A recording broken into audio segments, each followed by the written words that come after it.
चलिए तो आज के ऑनलाइन लाइव क्लास में आप सबों का स्वागत है।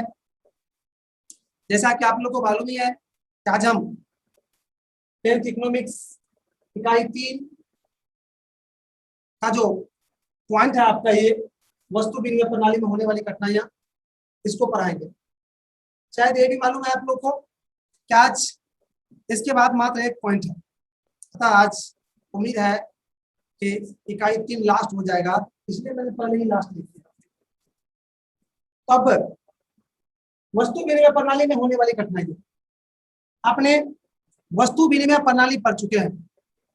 हमने बताए थे कि वैसी विनिमय प्रणाली जिसमें वस्तु से वस्तु का देन लेन होता है, अर्थात एक वस्तु को पाने के लिए उसके बदले में दूसरी वस्तु देना पड़ता था, उसको कहा गया था विनिमय प्रणाली, वस्तु विनिमय प्रणाली। और हम ये भी बता दें कि मुद्रा के आविष्कार से पहले, धातु के आविष्कार से पहले सबसे पहले जो विनिमय शुरू हुआ था तो वस्तु विनिमय प्रणाली ही शुरू हुआ था। विनिमय मतलब होता है देन लेन, याद रखिए। तो प्रारंभ में वस्तु से ही वस्तु का देन लेन होता था, तो उसमें बहुत सारी कठिनाइयां थी, अर्थात बहुत सारी दिक्कतें होती थी वस्तु विनिमय प्रणाली में। उन्हीं दिक्कत में से कुछ दिक्कत को आज हम आपको बताने जा रहे हैं। तो उन दिक्कतों में से सबसे पहला दिक्कत है धन को इकट्ठा रखने में कठिनाई। एक नंबर हो गया। दूसरा,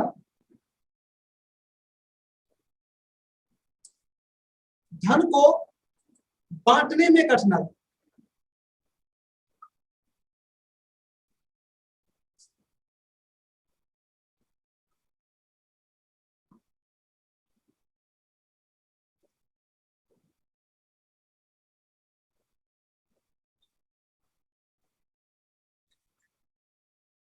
उसके बाद देखिए भविष्य के भुगतान में कठिनाई।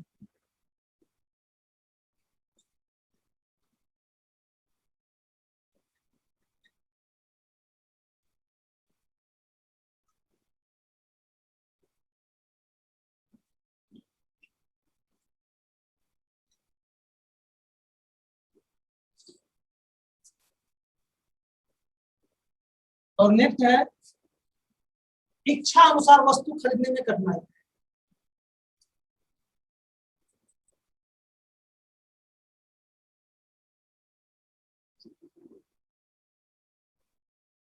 वस्तु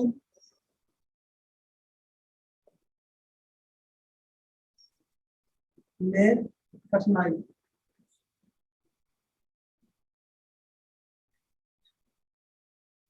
और एक है मेरे भाई जो बहुत ही बढ़िया है पॉइंट,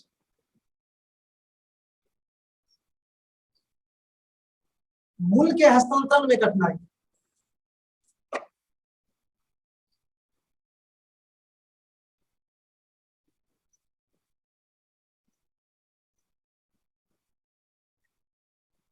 मूल्य के हस्तांतरण में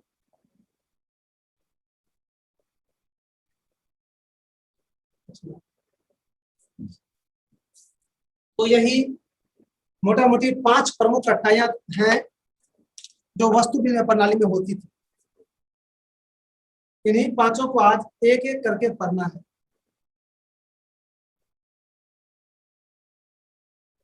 तो इसको लिखाने से पहले आप लोग इन 5 के विषय में पहले सुन लीजिए। धन को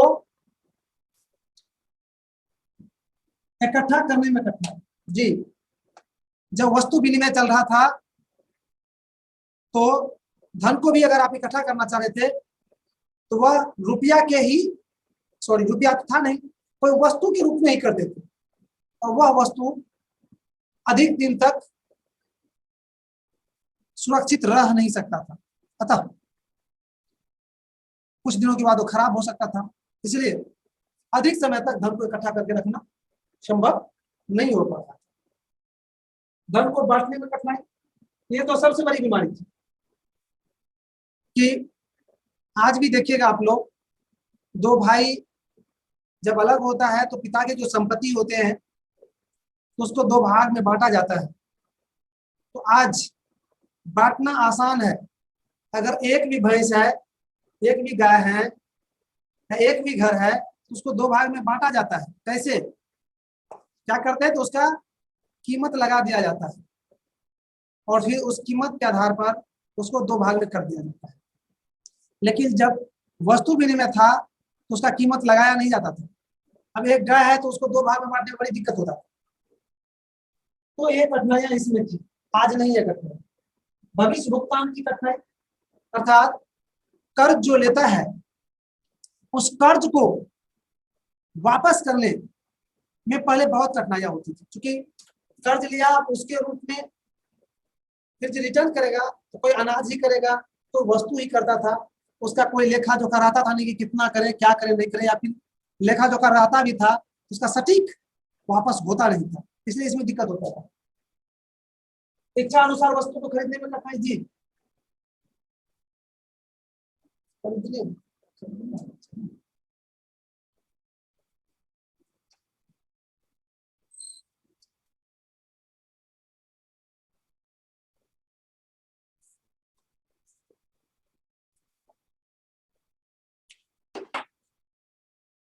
क्योंकि इच्छा अनुसार वस्तु नहीं खरीद सकते थे, क्योंकि वस्तु से वस्तु का देन लेन होता था। आप जिससे कोई वस्तु लेना चाहते थे तो उसको वह वस्तु देना पड़ता था जो उसको जरूरत थी। तो इस सिलसिला में लोग इच्छा अनुसार वस्तु नहीं खरीद पाते। और लास्ट में है मूल्य के हस्तांतरण में कठिनाई। मूल्य के हस्तांतरण मतलब हुआ कि वस्तु का जो कीमत था उसको ट्रांसफर करने में दिक्कत। आज देखो, ट्रांसफर करने में एक जगह से दूसरे जगह जो रुपया को या किसी भी चीज को ट्रांसफर किया जाता है तो आसानी से किया जाता है। साधारण सा मोबाइल से भी, फोन इत्यादि से भी, पेटीएम से भी ट्रांसफर कर दिया जाता था। उस समय ऐसी व्यवस्था नहीं थी, तो ये सब कमियां थी। तो शायद इस कमी को आप लोग जान गए। अब अगर इसमें किसी भी तरह का आप लोग को दिक्कत बुझाता है एक बार हमसे पूछ लीजिए जी।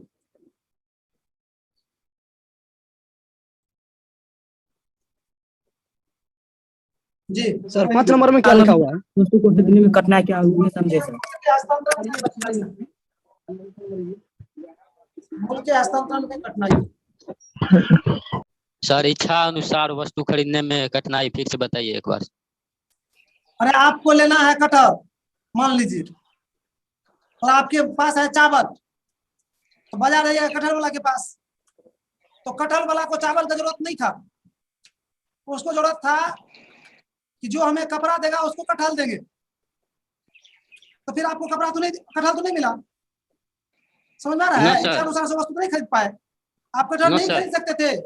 कटहल वही खरीद सकता था जिसके पास कपड़ा होता था। आ रहा है समझ में? आपके पास चावल है लेकिन आप कटहल नहीं खरीद सकते थे। कटहल वाला कहता था कि हमको जो कपड़ा देगा उसी को हम कटहल देंगे। ये वस्तु विनिमय प्रणाली में दिक्कत थी। लेकिन आज क्या है?